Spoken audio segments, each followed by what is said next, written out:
नमस्कार मंडळी, महाराष्ट्र राजनीतीमध्ये मी अक्षय आपलं स्वागत करतो. आज आपल्यासोबत आहेत प्रभाग क्रमांक 11 म्हणजेच रुक्मिणीनगर फ्रेजरपुरामधून किशोरजी भुयार सर. सर, आपल्या चॅनलमध्ये मी अक्षय आपलं स्वागत करतो. सर्वप्रथम आपला परिचय. मी किशोर ज्ञानेश्वरराव भुयार. मी रुक्मिणीनगर फैजलपुरा प्रभागमधून प्रभाग क्रमांक 11मधून मला उमेदवारी दिली आहे आणि मी नगरसेवक पदासाठी उभा आहे. माझं चिन्ह घड्याळ आहे आणि मी ड प्रवर्गातून माझी बटन नंबर 2 आहे.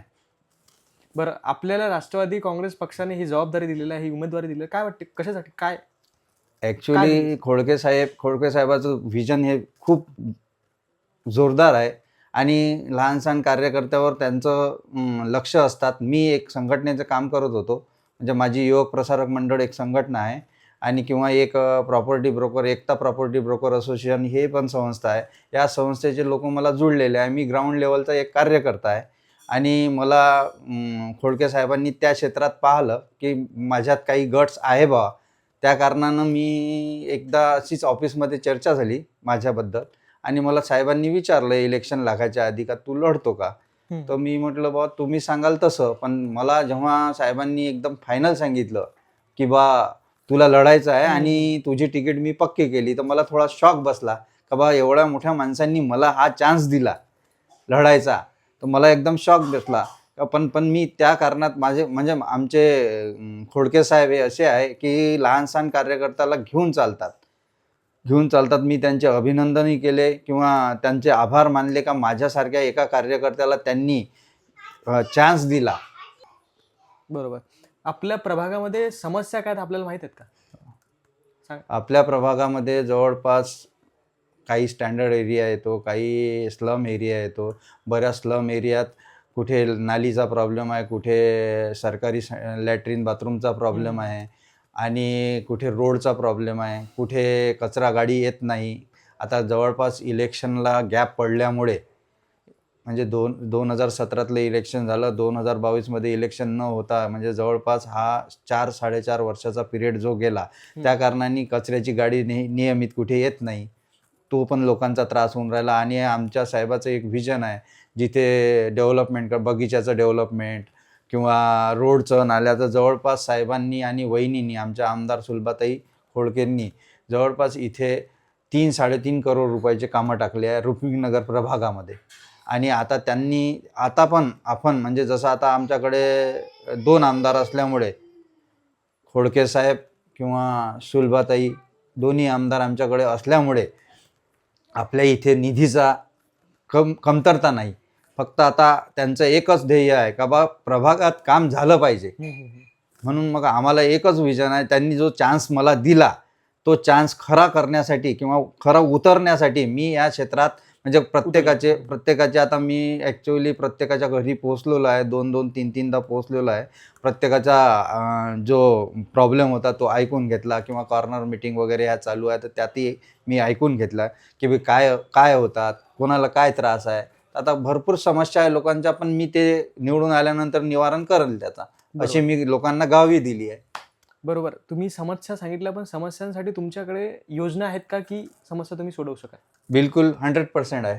कशा प्रकारची योजना? माझ्या म्हणजे आता जसं गाड्या, कचऱ्याच्या गाड्या या नियमित येतील. मलाही माहीत आहे महानगरपालिकेत आता एका म्हणजे कचऱ्याच्या गाड्या ज्या नियमित येतात, जसं आता आमच्या इकडे 17 होते, तर आपण त्याच्याकडे निवारण करू. कोणाची समस्या कशी, लाईटची समस्या आहे किंवा नालीची समस्या आहे, रोडची समस्या आहे, हे आपण आमदाराकडून किंवा मी एक प्रतिनिधी म्हणून आमदाराकडे गेलो किंवा त्यांना प्रॉब्लेम सांगितले किंवा लोकांना घेऊन गेलो तर ते करतील आणि ते 100% करतात.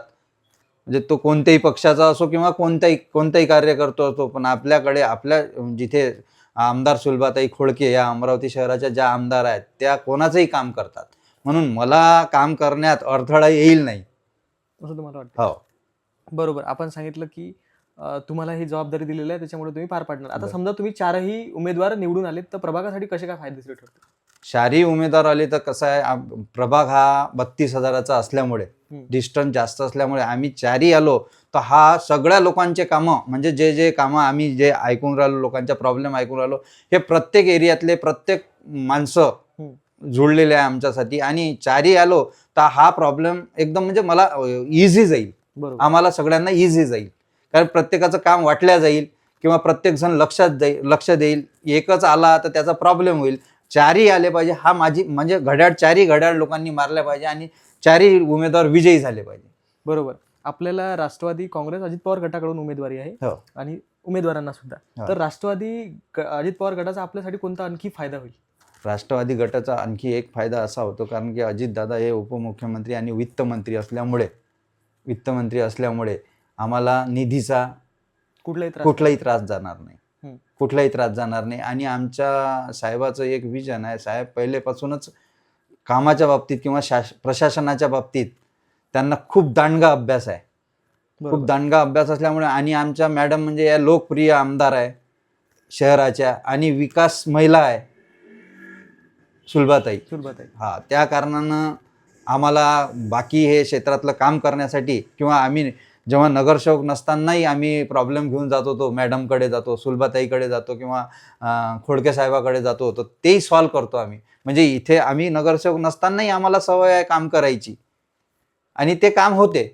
पब्लिकला पण माहीत आहे आणि आमच्या ताई काम करतात किंवा भाऊ पण काम करतात. हे ऑल ओव्हर आमच्या रुक्मिणीनगरमधल्या प्रभागातल्या लोकांना पण माहीत आहे का हे दोन जे आमदार आपल्याकडे आहे, आणि दोन आमदार आमच्या पाठीशी असल्या कारणानं आम्ही ते काम नियमित करू किंवा ज्यांचे प्रॉब्लेम असेल ते सॉल्व्ह करू.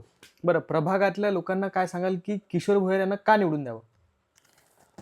किशोर भुयार यांना का निवडून द्यावं, आता म्हणजे आम्हाला पक्षाची जे आमच्यावर विश्वास टाकला, खोडके साहेबांनी किंवा सुलभाताईंनी जो विश्वास टाकला आमच्यावर, त्याचं निरंतर आम्हाला करायचं. आणि आम्हाला म्हणजे आता या 15 दिवसापासून प्रत्येकाचा कॉन्टॅक्ट आला, म्हणजे लेडीज असो किंवा आमच्या आई बहिणी असो किंवा पितृतुल्य असो किंवा मातृतुल्य असो, तर यांचा जो आम्हाला अनुभव आला किंवा त्यांनी जे प्रॉब्लेम सांगितले, आपण ते करू शकतो आणि करणार हे मला माहीत आहे. आणि मी एकदा निवडून आलो किंवा मी तर तसंच काम करत असतो, पण निवडून आल्यानंतर त्याला वेटेज येईल आणि ते काम सुरळीत होईल.